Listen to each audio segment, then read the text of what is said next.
great.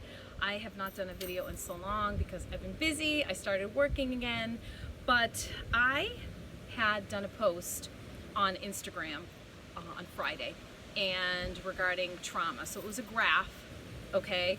And there's nothing like a good goddamn graph, right? I posted on Instagram, it's like, there's one side of me, it's like, I love a graph because it exhibits all the points, right? And it gives a percentage and everything, like kind of how it works, right? So it tied in some spirituality with a formula for healing, and it's about trauma. This is probably one of the best graphs, the best explanation that I've seen about what healing looks like for everybody. And we all know that my healing is going to be different from your healing, My healing might take 6 months, yours might take 10 years, right? So there's no time limit on healing, but there's certain points, and I wrote some stuff down and I wanted to make sure to cover it accurately, okay? So I will be wearing my glasses here. I hope you like my new little setup. John bought a new rug and everything for the house, so everything looks really cute out here. So I love sitting out here. So on the graph, it said what healing looks like. And I think there's, we'll post a little, a picture of the graph so you guys can get it. And what healing looks like, it's, in your mind you think, oh, it's going to be easy. It's not easy, right?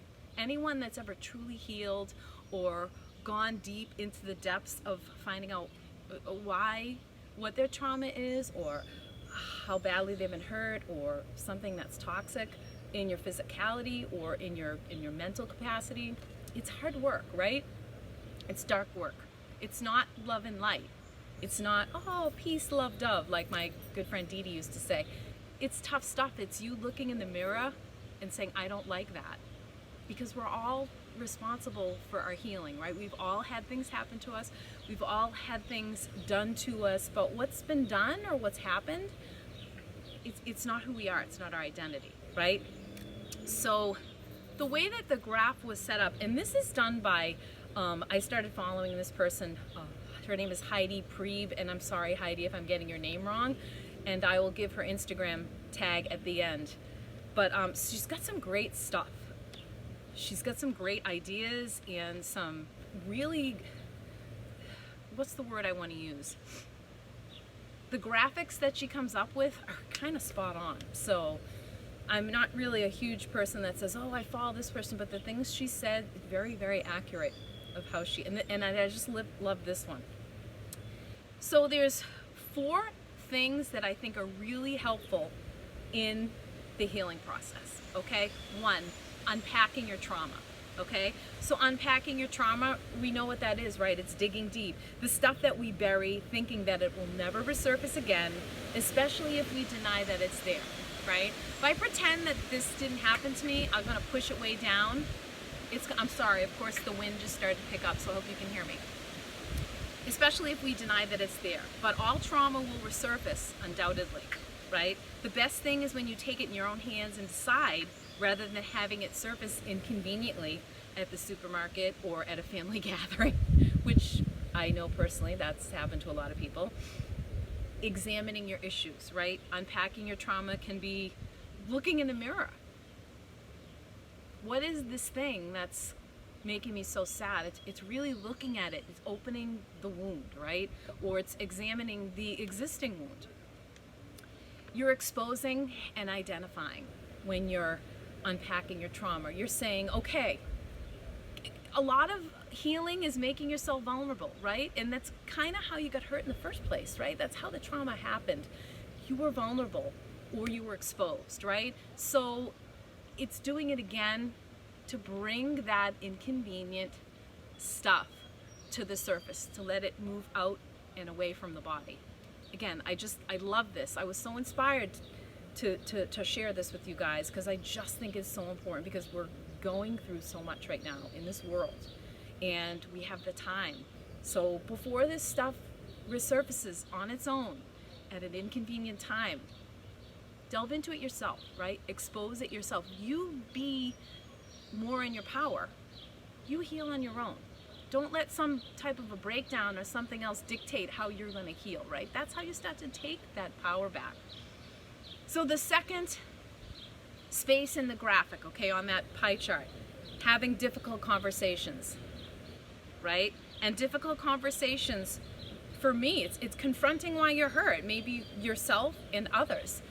Looking at yourself in the mirror, what are these things that I do? Or telling other people, these things that I'm not comfortable with are part of my trauma. It's letting that person know. Confrontation is fantastic. I don't care who you are or how bad you are at it, it's good for you. I promise, okay?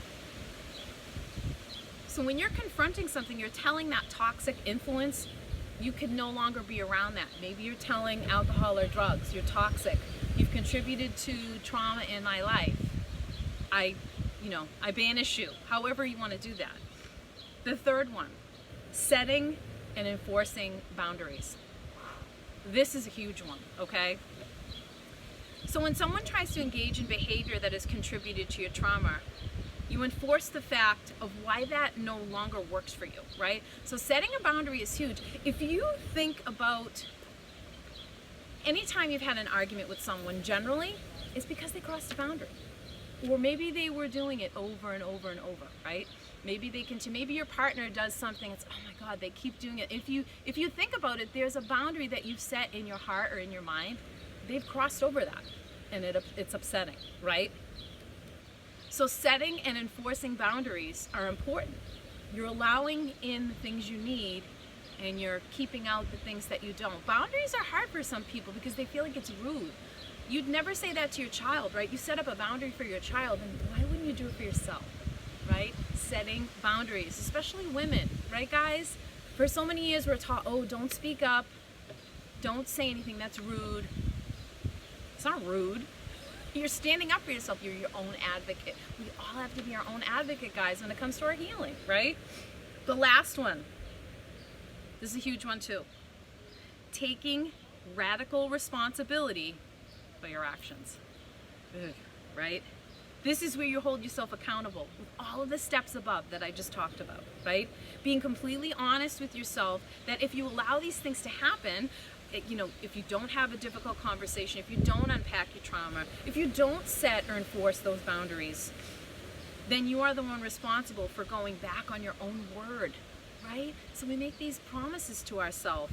This is really the hardest one, guys, is kind of to follow through and to stick with it. It's really difficult, but I guarantee that if you kind of have this checklist for yourself, I'm not a big list person, oh, you have to have this, but you know what, in my life there's been times where systems, they really help, right? If you have a system of how to do something and you put it in place, and that can be at the workplace, that can be at home when you're trying to get your kids to do chores, or you're trying to set a boundary with your partner. If you have a system in place, it's a start, right? It's a start, because our thoughts are chaotic when we're in trauma and when we're trying to heal. We don't know where to start, right? So I just really love this list for anybody that's at that crossroads, and I know so many of you are right now, because this is part of the reason why I'm doing this video, because I just feel like you need something, right? There's a lot. People have been inside, they're stuck inside. You really are starting to look at yourself, and you're going through a lot of things, and it's hard, right? So if you have a list, if you have a tiny little formula, and again, I'm not a stickler for, rigidity. I hate rigidity. Anybody knows me that if there's a schedule that happens over and over, I start to get nervous, like, oh my God, I can't have a schedule. It can't be the same thing every day. Right? So, I like things to be different, but if you kind of have a list, a process, it'll help you. Okay, so for anybody that's not following Heidi Priebe, you should go on her Instagram page. If you're watching me on Facebook, please follow me on Instagram at getnamaste.com. And I hope to see you all soon. We don't know what's happening with the governor and all of the rules and regulations that they're setting in. So I'm hoping by June or July, maybe classes will be back. But I am still trying to do some stuff online. Again, I am working, so it's harder. I'm pretty bushed when I get home. So message me, call me. I hope to see you soon. I love you guys. Take it easy, okay? Be gentle with yourself in your healing. Be gentle with yourself. Okay. Love you guys. Bye-bye.